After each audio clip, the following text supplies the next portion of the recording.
வணக்கம். ரொம்ப ஒரு முக்கியமான ஒரு விஷயம். இன்னைக்கு காலையிலேருந்து எதிர்பார்த்துட்டு இருந்த தமிழக முதலமைச்சர் ஸ்டாலின் அவர்களுடைய ஆலோசனை கூட்டத்தினுடைய முடிவு இப்போது வெளிவந்திருக்கு. அதில் என்ன சொல்லியிருக்காங்க அப்படின்னா, நர்சரி ஸ்கூல் 1 to 8 வரைக்கும் இருக்கிறத வந்து 10ஆம் தேதி வரைக்கும் தடை பண்ணியிருக்காங்க, நேரடி வகுப்புகளை. அது மட்டும் இல்லாமல் பார்த்தீங்க அப்படின்னா, உணவகங்களில் இனிமேல் வந்து 50% பேர் தான் இருக்க முடியும். இதே மேரேஜ் ஃபங்க்ஷனு, இந்த மாதிரி இறப்பு ஃபங்க்ஷன்லாம் 100 பேருக்கு மேலே இது பண்ணக்கூடாது அப்படின்னு சொல்லியிருக்காங்க. அதாவது மாணவர்கள் ஒரு விஷயத்தை நல்லபடியாக புரிஞ்சுக்கணும். என்னன்னா, இப்போ வரைக்கும் வந்த ஒமிக்ரானை வச்சே அவங்க இந்த டிசிஷன் எடுத்திருக்காங்க. ஆனால் இப்போது வந்த தகவலின்படி 74 பேருக்கு அதிகமாக பாதிக்கப்பட்டிருக்கு அப்படின்ற சூழ்நிலையும் நீங்கள் புரிஞ்சுக்கணும். ஆனால் தமிழக முதலமைச்சருடைய ஸ்டாலின் அவர்களுடைய இந்த புது லாக்டவுன் வந்து எல்லாமே வரவேற்கத்தக்க ஒன்று தான். ஆனால் ஒரு ஏமாற்றமும் இருக்கிறது. மாணவர்கள் அந்த 11th 12th மாணவர்கள், 9th மாணவர்கள், அதே போல கல்லூரி மாணவர்களுக்கும் அது தொற்று கண்டிப்பாக ஏற்படும். அது மட்டும் இல்லாமல் நீங்கள் சொல்லலாம் காலேஜ் ஸ்டூடெண்ட்ஸுக்கெல்லாம் வந்து வேக்சின் போட்டாங்க அப்படின்னு. பட் ஆனால் வேக்சின் போட்டவங்களுக்கும் பரவுகிற சூழ்நிலை இருக்கிறதா மருத்துவர்களே அறிவிச்சிருக்காங்க.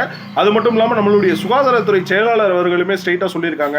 அதனால தமிழகத்தின் முதல்வர் ஸ்டாலின் அவர்கள் இந்த ஒமிக்ரானுடைய பரவலை கட்டுப்படுத்தும் விதமாக உடனடியாக பள்ளி கல்லூரிகளை உடனடியாக மூடப்பட வேண்டும். இது வந்து மருத்துவர்களுடைய அறிவுரை. அதை வந்து பின்பற்றி நடந்தால் நிச்சயமாக ஒமிக்ரான் பரவலை நம்ம கட்டுப்படுத்தலாம். அது மட்டும் இல்லாமல் பல கேளிக்கை நிகழ்ச்சிகள், திருமணம் நிகழ்ச்சிகள்லையுமே இப்போ கட்டுப்படுத்திட்டீங்க. அதே போல இந்த தேட்டர் இது போறதுலையுமே இன்னும் கொஞ்சம் கட்டுப்படுத்துறீங்க அப்படின்னா நிச்சயமாக கட்டுப்படும் வாய்ப்பு இருக்கு. அப்படி இல்லாத சூழ்நிலையில் கிட்டத்தட்ட ஒமிக்ரான் வந்து இப்பயே வந்து ரொம்ப அதிகமாக பரவ ஆரம்பிச்சிருச்சு. இது நாளுக்கு நாளுக்கு அதிகமாக கூடும் என்பதை தமிழக அரசுக்கு இந்த அனைத்து மாணவர்கள் முன்னேற்ற அமைப்பின் மூலமாக நாங்கள் கோரிக்கையாக வைக்கின்றோம். ஆனால் கல்லூரி மாணவர்களையும் மாணவர்களாக தயவு செய்து நினைக்க வேண்டும் என்று நாங்கள் கேட்டுக்கொள்கிறோம். ஏன்னா ஒரு மாணவர்களுக்கு பாதித்தாலும் அது பாதிப்பு தான், பல மாணவர்களுக்கு பாதித்தாலும் அது பாதிப்பு தான்.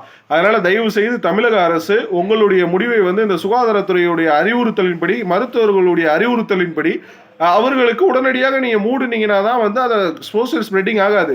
இதுல இன்னொரு குறிப்பான விஷயம் என்னன்னா, பள்ளி கல்லூரிகளில் பல மாணவர்களுக்கு பாதிப்பு ஏற்பட்டிருக்கு. அதை வந்து அந்த கல்லூரி நிர்வாகம் வந்து அதை மறுக்கிறாங்க, அதை சொல்ல விடாம வெளியே தடுக்கிறாங்க.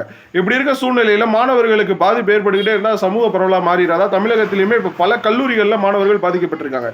இதெல்லாம் வலியுறுத்தி தான் இப்போ ரீசெண்டாக கூட நம்மளுடைய சுகாதாரத்துறை செயலாளர் அவர்களை போய் நேரடியாக சந்திச்சோம், உயர்கல்வித்துறை செயலாளரை சந்திச்சோம், தமிழகத்தினுடைய தலைமைச் செயலாளர் அவர்களை சந்தித்து நாங்கள் கோரிக்கை மனு கொடுத்திருந்தோம். ஆனால் அதை இந்த அரசு கண்டு கொள்ளவில்லை என்பதை நாங்கள் நிச்சயமாக எச்சரிக்கிறோம். தயவு செய்து இது மாதிரி சமூக பரவலுக்கு ஆளாக்கி விடாதீர்கள். மாணவர்கள் பாதிக்கப்பட்டால் அது மிகப்பெரிய பாதிப்பாக ஏற்படும் என்பது எங்களுடைய கருத்து. தயவு செய்து உங்களுடைய கருத்தை நீங்கள் மறுபரிசீலனை செய்ய வேண்டும். ஒமிக்ரானுடைய கடந்த பாதிப்புகளை வைத்து, அதாவது 45 பேருக்கு பாதிக்கிறத வச்சு இந்த டிசிஷன் எடுத்திருக்காங்க. இன்னைக்கு 74 பேருக்கு பாதிச்சிருக்கு. இது நாளைக்கு எத்தனை பேருக்கு பாதிக்க போறதுன்னு தெரியல. அதனால தயவு செய்து அரசாங்கம் மாணவர்களின் நலனை கருத்தில் கொண்டு தமிழக அரசு மருத்துவர்களுடைய கருத்தினை பரிசீலனை செய்து அவர்கள் பள்ளி கல்லூரிகளை உடனடியாக மூட வேண்டும். இதற்கு அனைத்து அரசியல் கட்சியின் தலைவர்களும் வலியுறுத்த வேண்டும். இதற்காக அனைத்து மாணவர்கள் முன்னேற்ற அமைப்பின் சார்பாக அனைத்து அரசியல் கட்சியையும் தொடர்பு கொண்டு நாங்கள் வலியுறுத்த முயற்சி செய்வோம் என்பதை இந்த வீடியோ பதிவு மூலமாக தெரிவிச்சுக்கிறேன். இன்னொரு முக்கியமான விஷயம், மாணவர்கள் தொடர்ந்து எனக்கு கால் பண்ணிட்டு இருக்கீங்க, கால் பண்ணாதீங்க.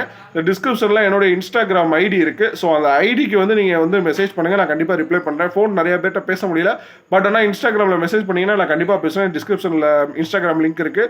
அது மட்டும் இல்லாமல் அஃபிஷியலான தகவல் ஏதாவது வந்துச்சுன்னா நம்ம டிஸ்கிரிப்ஷனில் நம்மளுடைய அம்மா அஃபிஷியல்னு ஒரு குரூப் இருக்குது, டெலிகிராம் குரூப், அதில் ஜாயின் பண்ணிக்கோங்க. எதனால நான் கண்டிப்பாக சொல்கிறேன்.